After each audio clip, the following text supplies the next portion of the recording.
Blake Lively just pulled off what some are calling the most strategic takedown in recent Hollywood history, getting Justin Baldoni's $400 million lawsuit tossed out of court like it was nothing. Has dismissed altogether the $400 million defamation lawsuit filed by director Justin Baldoni against Hollywood power couple Blake Lively and Ryan Reynolds. The backstory. But here's the thing, it wasn't nothing, and this ruling definitely wasn't justice. Because this wasn't a win based on truth. This was a win built on power, influence, and a legal system that protects the loudest voice in the room, not necessarily the most honest. For months, Baldoni has been dragging himself through hell trying to defend his name. He showed the world receipts, footage, private messages, the kind of evidence that makes you sit back and go, wait, is Blake really the victim here? And just when it felt like the tide was turning in his favor, the system did what it does best: protect its favorite people. The judge dismissed the entire lawsuit, citing legal privilege and litigation immunity, which are fancy terms that basically mean it doesn't matter if she lied because she's allowed to. And suddenly, Blake Lively, who's been caught in flirty texts, timeline lies, and behind-the-scenes manipulation, walks away looking squeaky clean. Meanwhile, Baldoni is left holding the pieces of a case he poured everything into. But this isn't the end of the story. In fact, this might be the most important chapter yet, because what just happened isn't just about a lawsuit getting dismissed, it's about a textbook example of what it looks like when the truth goes up against power in Hollywood. And in this story, power won, but not for long. That's just how it's been for us from the beginning. No, we're like, oh my god, there's not enough time. Oh. And they score again. Yeah. Again. It's like, oh my god, I forgot to tell you something else. No, I think that's cute. You guys are really cute. I think it's more than cute. So how did Blake pull it off? How did a $400 million defamation lawsuit backed by receipts, testimony, and public support get thrown out like yesterday's news? Well, according to Judge Louis J. Lyman, Blake Lively's accusations are legally protected. In case you're wondering what that means, it's pretty simple. It means Lively can say what she wants in legal filings, even if it destroys a man's career, reputation, and peace of mind. The court never ruled that Baldoni was lying or that Blake was telling the truth. It simply ruled that her words were off limits for legal retaliation. Yeah, I'll let that sink in for a minute. It wasn't a factual win, it was a technical victory, one rooted in California's complex speech protections and First Amendment laws. Essentially, the judge didn't say Blake was right, he said she's allowed to say it even if she's not telling the truth. The Wayfarer parties cannot recover for Lively's alleged actions to steal creative control of the film from Baldoni and the Wayfarer parties. Regardless of the propriety of these actions, they do not constitute civil extortion under California law. But here's where it gets even wilder. The very same judge is now being dragged into the drama, with people watching the case closely pointing out that Blake has ties to Judge Lyman's brother, raising uncomfortable questions about potential bias. Now the question is this rumor just a coincidence? Maybe, but when you're going up against a woman with Hollywood royalty on speed dial, it's hard not to wonder how deep the rabbit hole really goes. And the timing is suspicious at best. Just when Baldoni's narrative was gaining traction, just when the public started digging deeper into those flirty texts, timeline inconsistencies, and red flag manipulation tactics, bam, case dismissed. Blake's team celebrated like it was over. Headlines screamed that she had won, but what they conveniently left out is that the court actually gave Baldoni a chance to refile part of the lawsuit. He's got until June 23rd to bring a revised version forward with sharper claims and stronger legal angles. So no, this isn't over, not even close. Because while Blake may have won this legal round, she's still losing in the court of public opinion. The court says the last set of allegations is not actionable because Wayfarer did not acquiesce in the threat and did not accept blame for problems during filming. Let's not pretend this was some ordinary celebrity lawsuit, because when it comes to Blake Lively, nothing is ever ordinary. She's not just an actress, she's part of Hollywood's elite inner circle, and in a town where relationships are currency, she's filthy rich. Ryan Reynolds, Taylor Swift, the New York Times, top-tier PR firms. These are just a select few that tell you the kind of circle Hollywood's favorite mean girl rolls with. Let's get this part straight. Blake isn't walking into court alone. She's flanked by some of the most powerful names in the industry, and in this case, those connections spoke louder than the truth ever could. If you haven't been following this drama right from the start, you're probably wondering, well, how's that so? Let's start with the New York Times article, the one that painted Baldoni as a manipulative, inappropriate director before he even had a chance to clap back. That article wasn't an accident, even though it was made to look like a mere coincidence.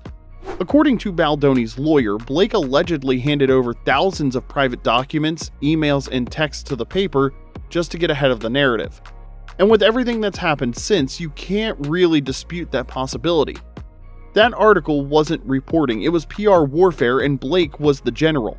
They said, given how actively the Lively parties have publicized and litigated Ms. Lively's claims in the media, we are surprised to now learn how vehemently she wants to prevent the public from accessing material and relevant evidence. And let's not forget about Ryan Reynolds' joke at SNL's 50th anniversary event.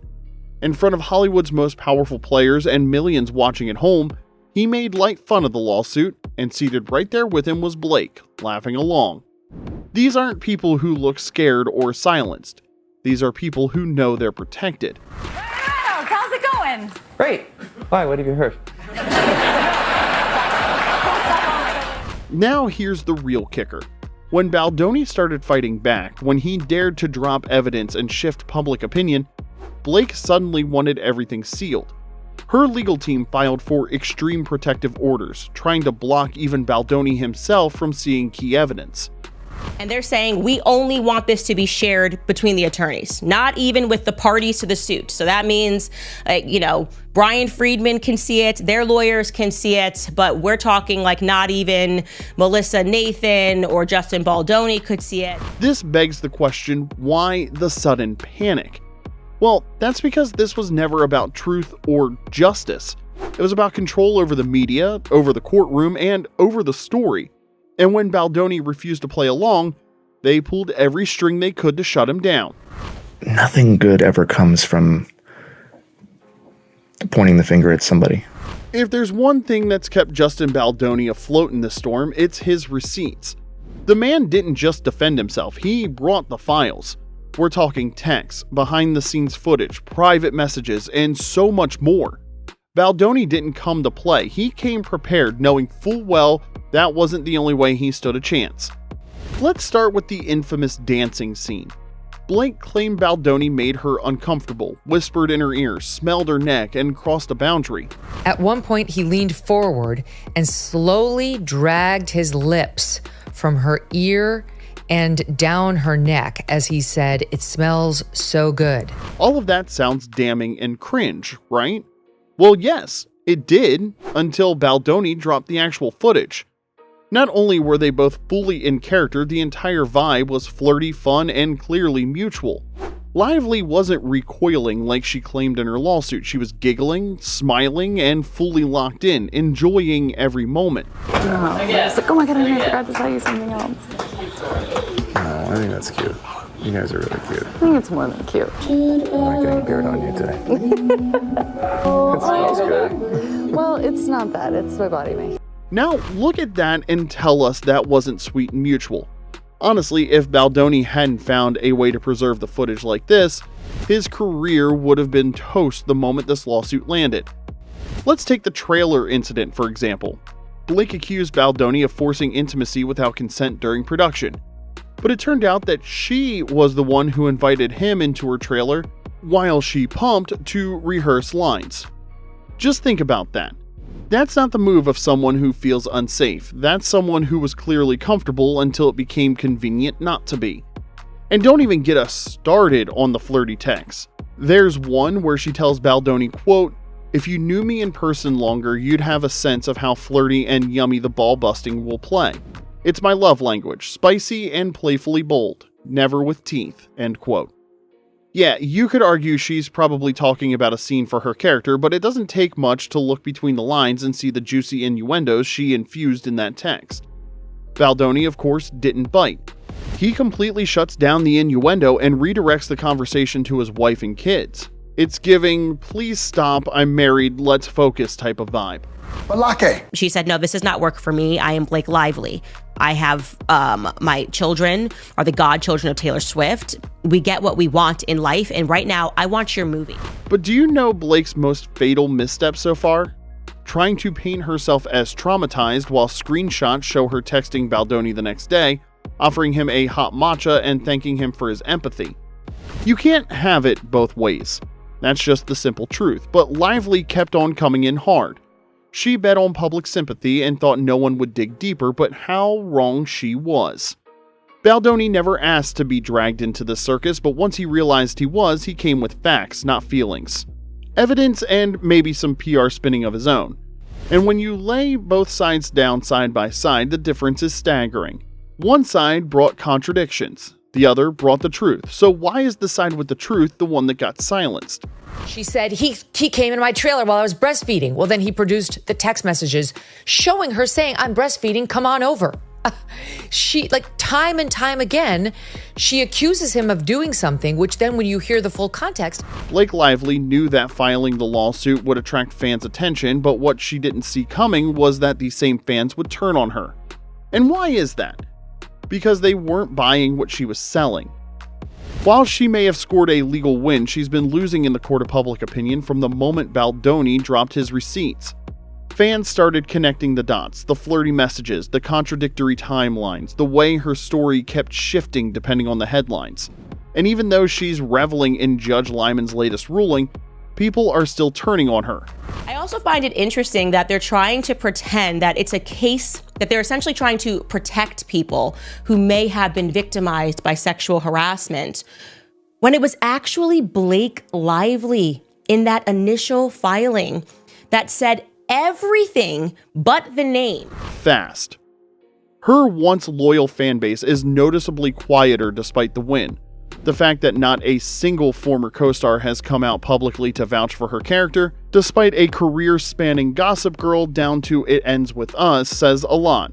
If her accusations were so obviously true, where's the solidarity? Where are the people backing her up? Meanwhile, Baldoni, who started this battle with the odds stacked against him, has built a wave of quiet support. Not just from fans, but from insiders. Word has it that Wayfarer employees have privately confirmed that Blake's harassment claims didn't match what they saw on set, and some of those same employees have reportedly refused to back her amended lawsuit. Even worse, Blake's brand is bleeding. Her beauty line, Blake Brown Beauty, has seen a reported 78% drop in sales since the drama reignited. That's not a fluke.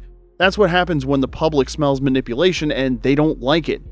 Blake thought she could control the narrative, that she could shift blame, weaponize victimhood, and bury Baldoni under big headlines.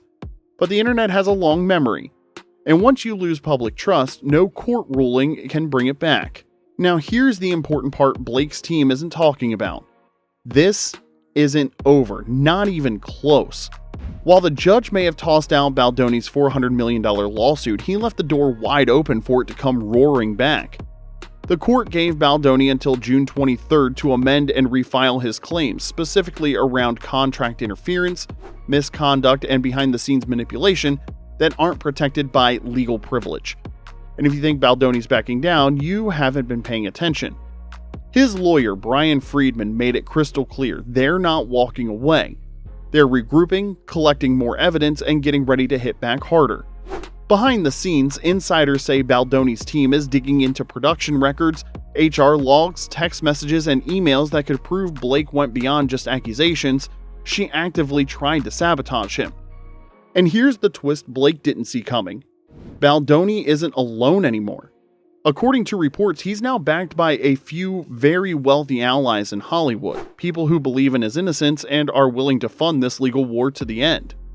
Because this isn't about clearing his name, it's about setting a precedent. If Lively is allowed to walk away from this untouched, what message does that send to anyone who dares to stand up to power in Hollywood? So while Blake might be celebrating now, she should know this isn't a retreat, this is the calm before the storm. And if Baldoni's amended suit lands the way his team is planning, this could end up being the biggest legal comeback Hollywood's ever seen in a while. Except maybe Diddy wins his ongoing trial. That would be the greatest legal comeback ever, no doubt. Once again, this wasn't justice. It was survival of the most powerful. Blake Lively didn't win because the truth was on her side. She won because she had more reach, more influence, and more connections than the man she tried to silence. But Baldoni isn't done. At least that's what insiders are saying. The latest report indicates he is coming back, stronger, sharper, and this time he's playing their game with receipts in one hand and public support in the other. Because eventually the truth always catches up. So now we ask you, do you believe Blake Lively silenced him fair and square, or was this just another example of Hollywood protecting its own? Drop your thoughts in the comment section below, and if you're still riding with Baldoni, hit that like button, subscribe, and we'll keep bringing you the tea they don't want you to see.